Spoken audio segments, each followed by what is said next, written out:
The war in Syria, now in its third year, has cost more than 70,000 lives. Hundreds of thousands have been chased from their homes and are now refugees. It appears some of the fighting is now spilling outside the country.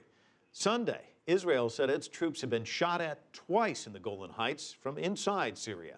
Israel said it then destroyed a machine gun nest inside Syria. CCTV's Emily Drew has more on how Syria is affecting international politics.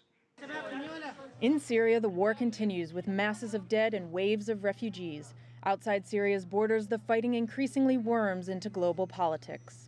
Sunday, U.S. Secretary of State John Kerry met with Iraqi Prime Minister Nouri al-Maliki and talked Syria. The government in Baghdad right now is dominated by Shias, and the conflict in Syria is one where you have a Shia government that is trying to maintain a grip on power, as you have mostly Sunni rebels.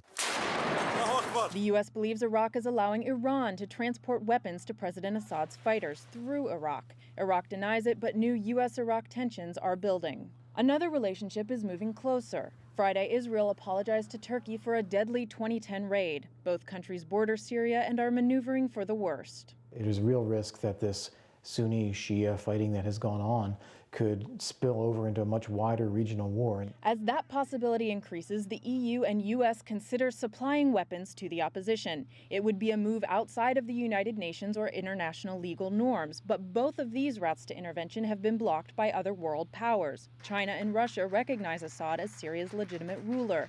Russia supports Assad with weapons. With little international backing, the Syrian opposition leader resigned Sunday. Moaz al-Khattab criticized other countries for not taking action to stop Assad and for further dividing the opposition. There's been relatively little outside support for the rebels except from extremist groups.